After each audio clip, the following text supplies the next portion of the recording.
जोहार दोस्तों, आपको स्वागत है मेरे नए YouTube channel Uday sir GS and English classes में। दोस्तों, पिछले चैनल जो कुछ टेक्निकल समस्या के कारण उस चैनल को छोड़ना पड़ा, जो आज नए चैनल के माध्यम से आप सभी को झारखंड जीएस या जीएस के तमाम महत्वपूर्ण बिंदु के बारे में मैं आपको अवगत कराऊंगा। दोस्तों, आज का जो टॉपिक है जनजातियों का सामान्य परिचय, इसमें हम ये स्टडी करेंगे जनजाति लोग कब से रह रहे हैं, कहां से आए, उनका भाषा क्या है, संस्कृति क्या है, किस तरह से उन लोग अपने जीवन यापन करते हैं, इसके बारे में हम लोग अध्ययन करेंगे। तो सबसे पहले मैं आप सभी को या आप सभी से गुजारिश करता हूं कि आप मेरे channel Uday sir GS classes in English YouTube channel को जरूर से जरूर सब्सक्राइब करें, शेयर करें और कमेंट करें, जिससे आपको नई नई वीडियो, नई चीजें आपको देखने को मिलेंगे। ठीक है दोस्तों, तो जनजाति के परिचय में आपको मैं बता रहा हूं कि ये है क्या और कहां से बिलोंग करते हैं। ठीक है, तो जनजातियां में हम देखेंगे कि जनजातियां जो है, चाहे वो भारत लेवल पे हो, चाहे वो झारखंड लेवल पे हो, चाहे विश्व में जितना भी राज्य है, अधिकतर राज्यों में जनजाति आदिवासी लोग पाए जाते हैं, उनके बारे में हम डिस्कस करेंगे। तो जनजाति जो है, आप पुरापाषाण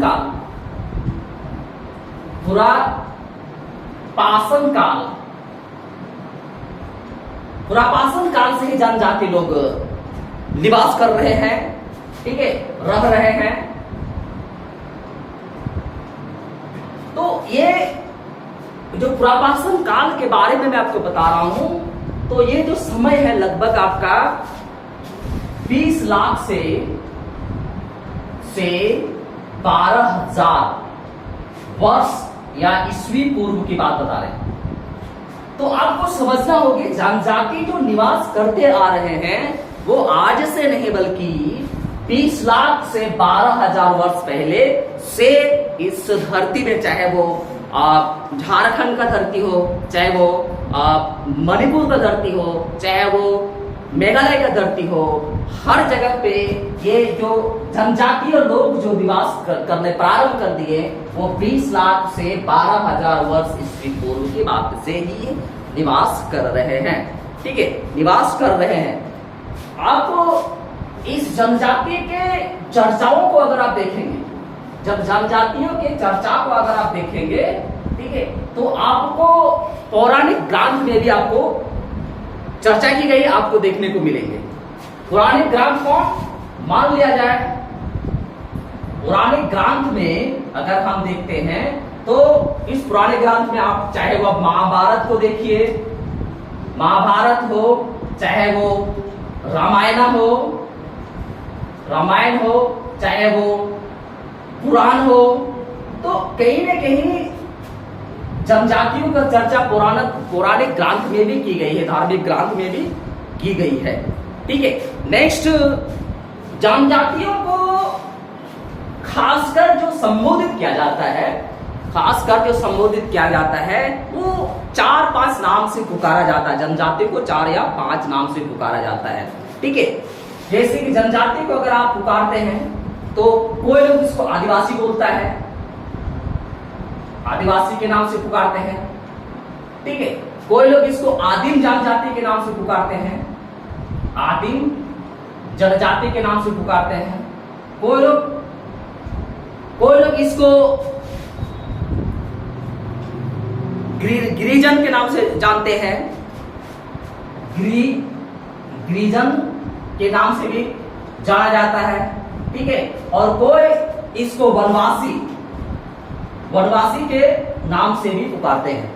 दोस्तों, जनजातियों को अलग अलग स्थान पे, अलग अलग देशों में अलग अलग शब्द से पुकारा गया है। आदिवासी, आदिम जनजाति, गिरिजन, वनवासी, ठीक है, और सबर। इस 5 नामों से जनजातियों को पुकारा जाता है या नाम लिया जाता है। ठीक है दोस्तों, नेक्स्ट आपको ये मैं बता दूं कि जनजाति जो है वो कब से रह रहे हैं? आदिकाल से। जनजाति का शब्द या आदिवासी का शब्द का अगर शाब्दिक अर्थ निकाला जाए तो उस इंसान को कहा जाएगा जो आदि काल से रह रहे हो। ठीक है, जनजाति या आदिवासी का अगर हम आदिवासी का शाब्दिक अर्थ अगर निकालें तो क्या निकलेगा? जो लोग आदिकाल से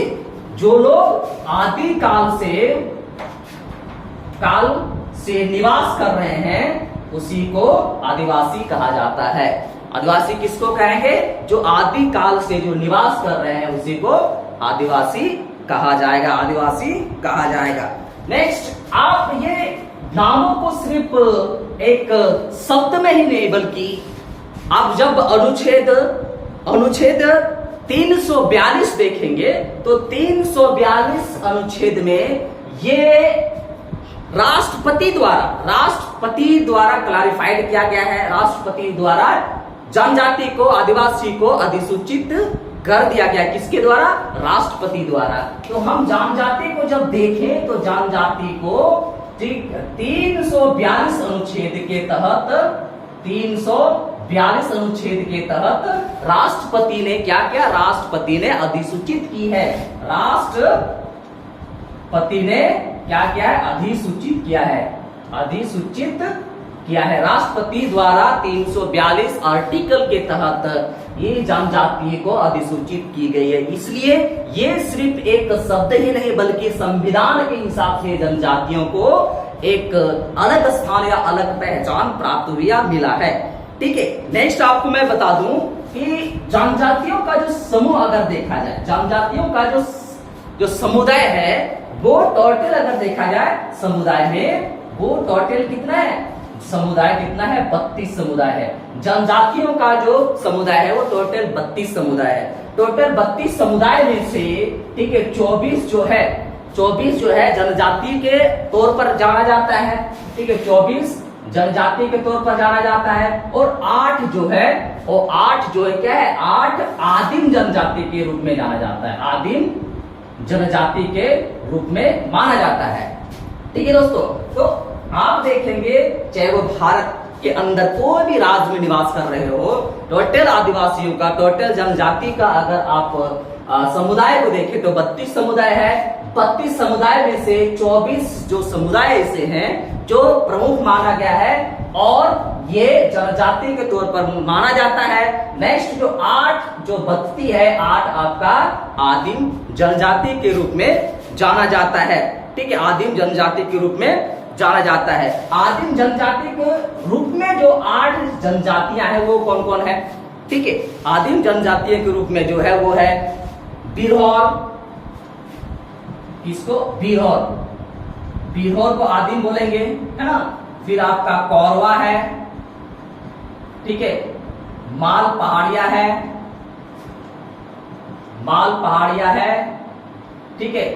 इस तरीके से आप जो देखेंगे 8 जनजाति जो है वो आदिम माना गया है। कितना? 8 जनजातियां जो है आदिम है। 8 जनजातियां को आदिम जनजातियां के श्रेणी में रखा गया है। आदिम जनजातियां के श्रेणी में रखा गया है। नेक्स्ट आपको मैं बता दूं, ये जनजातियां का जो सबसे पहले जो जीवन यापन का जो आधार था वो क्या था? ठीक है, आज की जनजातियों का जो जीवन यापन पहले जो चलती थी वो क्या था? शिकार था, यानी कि आखेट था, आखेट करते थे। इसके बाद धीरे धीरे जैसे वो नापाषाण काल के अंतर्गत जब आने शुरू हो गया तो ये लोग क्या करने लगे? झूम खेती करना प्रारंभ किया। और आज का जो जनजाति को देखेंगे तो आज खेती पे काफी संख्या में, काफी परसेंटेज में जनसंख्या जो है आप खेती पे निर्भर करती है, इसमें खेती पे निर्भर करती है। तो पहले का जो जीवन यापन था वो आप शिकार था, आखिरकार एक जगह से दूसरी जगह तीसरी जगह, ऐसे वो कंप्लीटली एक स्थायी आवास नहीं था उनके अंदर, जिसके कारण वो इधर उधर भटकते रहते थे। आज अस्थायी रूप से कोई भी राज्य में आप देखेंगे तो अस्थायी रूप से वो जनजाति अभी निवास कर रही है, ठीक है। नेक्स्ट आपको अगर मैं बता दूं, इन जनजातियों में से एक जनजाति है खड़िया, और दूसरा जनजाति को अगर देखेंगे वो है खड़िया जनजाति, ठीक है, खड़िया जनजाति। और दूसरा जो जनजाति है ये है बिरहौर। खड़िया और अगर बिरहौर को देखें, ठीक है, ये दो जो जनजाति है इसका ऐसे माना जाता है, ऐसे अनुमान किया गया है, ऐसे ये बातें को कहा गया है कि ये लोग जो आए, कहां से आए, ये लोग जो आए कैमूर पहाड़ियों की तरफ से आगमन किया। ये जो दो जनजाति है खड़िया और बिरहौर, ये कहां से आए, कैमूर पहाड़ियां की तरफ से इन लोग का आगमन होता है। कहां से आगमन होता है, कैमूर पहाड़ी की तरफ से ये जनजाति का आगमन होता है और लोग प्रवेश करते हैं, ठीक है। नेक्स्ट आपको मैं बता दूं कि मुंडा जनजाति, इन जनजातियों में से कहा जाता है कि मुंडा जनजाति के बारे में अगर हम जानकारी प्राप्त करें तो क्या होगा, ये जनजाति कहां से आया, रोहतास की तरफ से प्रवेश करता है। कहा, ये इनमें से एक जाति है, मुंडा जनजाति है, ये कहां से प्रवेश करता है, रोहतास से वो प्रवेश करते हैं। झारखंड, ये मैंने कि आपको छोटा नागपुर में ये प्रवेश करता है रोहतास क्षेत्र से। कहा, रोहतास क्षेत्र से ये लोग छोटा नागपुर में प्रवेश करता है, छोटा नागपुर में प्रवेश करते हैं। तो ये कहना है कि मुंडा जनजाति जो है छोटा नागपुर में जो प्रवेश किया वो कहां से प्रवेश किया, ये प्रवेश किया आपका रोहतास क्षेत्र से। मुंडा जनजाति ने छोटा नागपुर क्षेत्र में प्रवेश किया, छोटा नागपुर क्षेत्र में प्रवेश किया, ठीक है। नेक्स्ट आपको एक महत्वपूर्ण पॉइंट मुंडा जनजाति में जो महत्वपूर्ण पॉइंट है मैं आपको बता दूं कि मुंडा जनजाति ने जब नागवंश है ना, जब नागवंश का स्थापना हो रही थी तो मुंडा जनजाति ने इस वंश को बनाने में क्या क्या सहायता किया, मुंडा जनजाति ने नागवंश को बनाने में, स्थापित करने में ये क्या किया, ये उनको अहम योगदान दिया। नागवंश जो बना उसमें मुंडा जनजाति ने अहम योगदान दिया, ठीक है। नेक्स्ट आपको मैं बता दूं, इनमें से एक जनजाति है उरांव, इनमें से एक जनजाति है उरांव, ठीक है, उरांव है। उरांव को ऐसे माना जाता है कि ये दक्षिण भारत के, ठीक है, दक्षिण भारत के निवासी था। ये जो उरांव जनजाति से माना जाता है ये कहां के से था, ये दक्षिण भारत का निवासी था। क्या था, ये निवासी था, ठीक है, दक्षिण भारत के निवासी था। लेकिन ये क्या कि विभिन्न स्थलों से होकर वो भारत में, झारखंड में जो प्रवेश किया, छोटा नागपुर में प्रवेश किया, तो विभिन्न स्थलों से उसने झारखंड में प्रवेश किया, है ना। यानी कि छोटा नागपुर, इस जनजाति ने छोटा नागपुर में विभिन्न स्थानों से, इससे विभिन्न क्षेत्र से प्रवेश किया, विभिन्न क्षेत्र से प्रवेश करता है। क्या करता है, प्रवेश करता है। ये उरांव जनजाति जो कहा जाता है ये दक्षिण भारत के निवासी थे, लेकिन जब ये छोटा नागपुर में प्रवेश किया तो विभिन्न स्थानों से प्रवेश किया, एक जगह से लोग नहीं आए, विभिन्न जगहों से ये लोग आए और छोटा नागपुर के क्षेत्र में आकर बसे, ठीक है। इसका दूसरा शाखा जो है वो आपको देखने को मिलेगा कहां, राजमहल क्षेत्र या तो आपको पलामू क्षेत्र में मिलेंगे, देखेंगे, ठीक है। इसका एक शाखा मुंडा जनजाति, उरांव जनजाति का जो शाखा आपको देखने को मिलेगा, एक तरफ देखने को मिलेगा कहां पे, एक तरफ आपको ये दो शाखा में विभाजित है, दो शाखाएं में विभाजित है।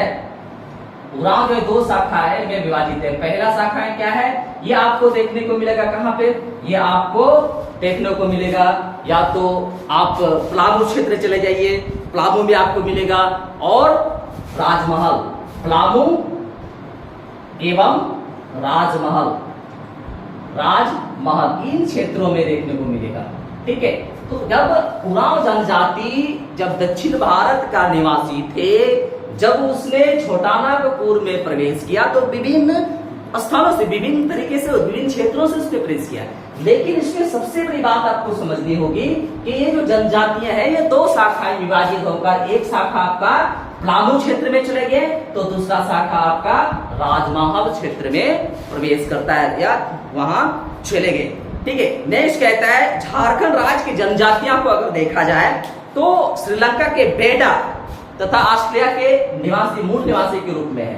ठीक है, कहता है झारखंड में अगर ये जनजाति को अगर देखें, झारखंड में, कि झारखंड में अगर यह जनजाति अगर आप देखें, जनजाति, ठीक है, तो आपको क्या मिलेंगे, आपको श्रीलंका के बेडा, श्रीलंका के बेडा एवं ऑस्ट्रेलिया, ऑस्ट्रेलिया। ठीक है, तो ये जो आपको देखने को मिलेगा श्रीलंका के बेडा एवं ऑस्ट्रेलिया के मूल निवासी से ये संबंध रखता है, मिलता जुलता है। श्रीलंका के बेडा और ऑस्ट्रेलिया के मूल निवासी से क्या रखता है, संबंध रखता है, मूल निवासी से संबंध रखता है, या मिलता जुलता है। ठीक है, तो ये जो जनजाति है, उराव जनजाति, झारखंड में जो जनजाति है, उस जनजाति को अगर देखा जाए, खासकर जो भी झारखंड में है, वो दो तरीके से है। एक है श्रीलंका के बेडा एवं ऑस्ट्रेलिया के मूल निवासी जनजाति से लोग संबंध रखते हैं, लोग संबंध रखते हैं। इसमें से एक वैज्ञानिक है, भाषाविद, जिसका नाम जॉर्ज गियारसन। ठीक है, एक भाषाविद है, भाषाविद जिनका नाम है जॉर्ज गियारसन, जॉर्ज गियारसन। ठीक है, जॉर्ज गियारसन ने यहाँ के जनजातियों के लिए, यहाँ के जनजातियों के लिए क्या कहा है कि ये जो जनजातियों का जो भाषा समूह है वो ऑस्ट्रिक एवं द्रविड़ है। ठीक है, क्या है, पहला कहा कि ऑस्ट्रिक और दूसरा है द्रविड़। इस भाषा परिवार से जनजातियां आते हैं। इतना भी जनजातियां हैं, ये भाषाविद जॉर्ज गियारसन है, इनके अनुसार कहता है कि ये जो जनजाति है, इनका जो भाषा से रिलेटेड जो है वो ऑस्ट्रिक और द्रविड़ से ही संबंध रखते हैं, द्रविड़ से ही संबंध रखते हैं। नेक्स्ट कहता है कि इन सारे जनजातियों भाषा के आधार पर अगर देखा जाए तो ऑस्ट्रो एशियाटिक भाषा बोलते हैं। अधिकतर जो है भाषा के आधार पर अगर जनजाति को देखा जाए, ठीक है, तो ये कौन सी भाषा बोलते हैं, ये है ऑस्ट्रो एशियाटिक भाषा बोलते हैं, ऑस्ट्रो एशियाटिक भाषा बोलते हैं, एशियाटिक। ठीक है, तो अधिकांश जो जनजाति हैं वो ऑस्ट्रो एशियाटिक भाषा का परिवार है, और इसी भाषा के अंतर्गत वो लोग अपने भाषा को यूज करते हैं। ठीक है, नेक्स्ट कहता है कि इनका जो परिवार का संबंध है वो ऑस्ट्रिक महाभाषा परिवार है। ठीक है, ऑस्ट्रिक महाभाषा परिवार। ठीक है, ऑस्ट्रिक भारत के अंदर जितना भी जनजाति पाई जाती है, अधिकतर जनजाति का क्या भाषा परिवार है, या ऑस्ट्रिक एशियाटिक भाषा परिवार है, एशियाटिक भाषा परिवार है। ठीक है, लेकिन क्या है कि इन जनजातियों में भाषा के आधार पर विविधता आपको देखने को मिलेगा। ठीक है, इन सभी जनजातियों में भाषा के आधार पर अगर देखें तो विविधता देखने को मिलेगा, विविधता।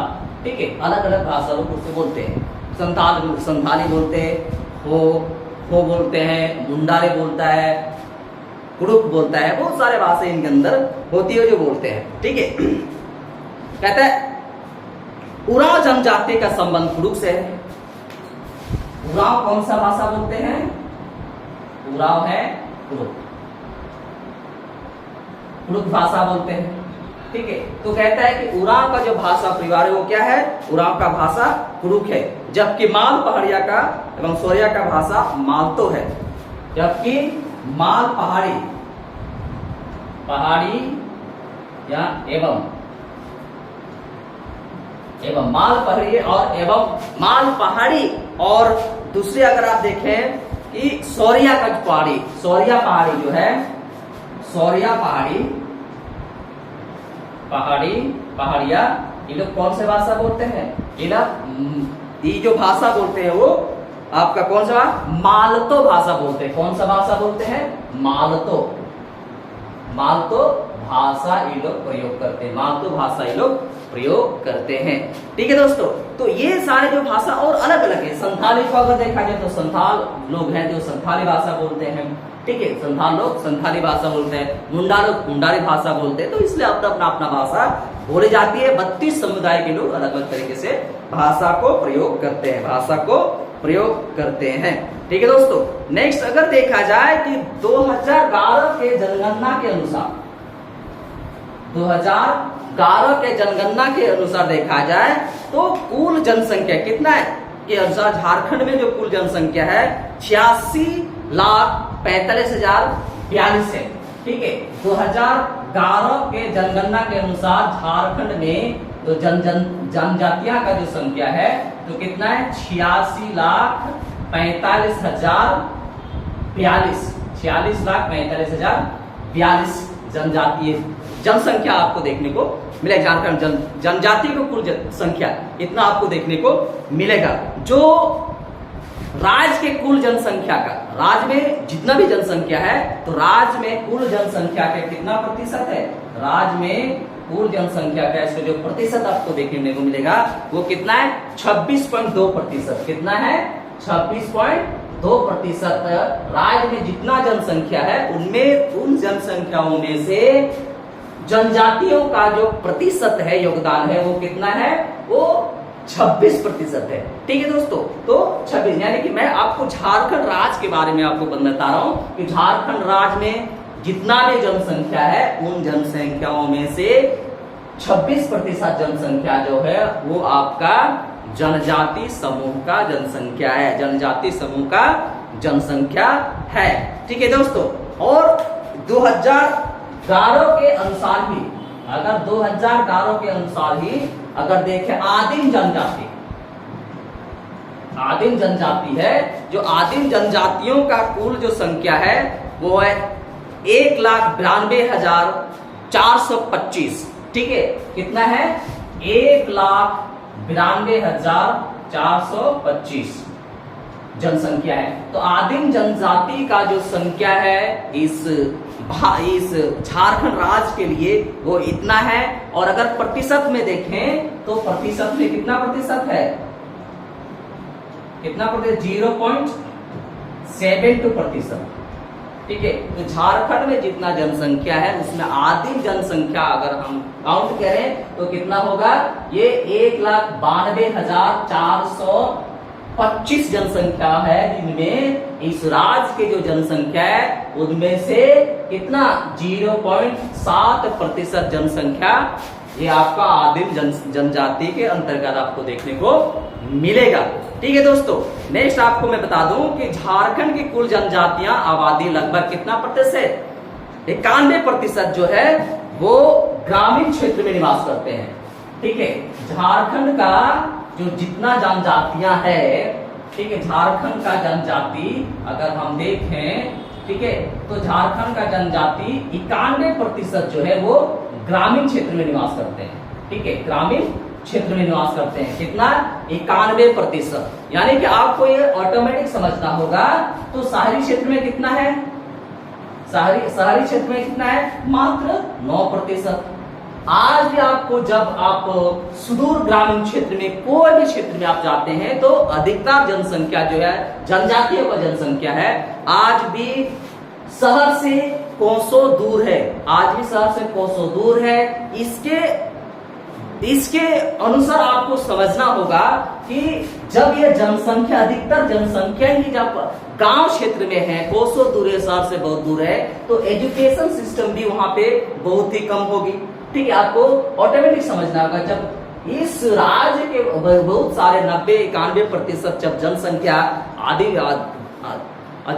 जब ग्रामीण क्षेत्र में निवास करते हैं तो ऑटोमेटिक आपको समझना होगा कि इन सारे जनसंख्या के अंदर यानी कि जनजातियों में आज भी एजुकेशन का जो रेशियो है आपको बहुत कम देखने को मिलेगा। ठीक है, बहुत कम देखने को। सरकार इसके लिए बहुत सारे चीजें, बहुत सारी योजनाएं, बहुत सारे स्टेप उठा रहे हैं कि आज जो पिछड़ेपन है एजुकेशन मामले में, आर्थिक मामले में, सामाजिक मामले में, जितना भी तरीके से हो वो पिछड़ेपन है उसको आगे करने के लिए झारखंड सरकार या तो देश की सरकार बहुत सारे योजना निकाल रहे हैं। इनका हम सभी आदिवासियों या जनजातियों को लाभ उठाना ही होगा ताकि हम अपने समाज को, अपने देश को, अपने राज्य को ऊपर की ओर, डेवलप की ओर ले जा सकते हैं। ठीक है, नेक्स्ट आपको समझना होगा कि ये बहुत बड़ी चीजें हैं। क्या है कि जब आप जनजातियों के अंदर अगर आप देखते हैं तो जनजातियों का क्या है, पैतृक सत्तात्मक है। क्या है, जनजाति समाज जो होता है, ये जनजातियों में जो समाज है, ठीक है, ये कहते हैं पैतृक सत्तात्मक। ठीक है, पैतृक सत्तात्मक आपको मिलेगा, सत्तात्मक यानी कि पिता बड़ा, सबसे बड़ा मुख्य माना जाता है, इसके बाद माँ, इसके बाद उनके जो बच्चे, बल बच्चे उनको माना जाता है। तो पैतृक सत्तात्मक मतलब क्या है कि सबसे पहले पिता का नाम आएंगे।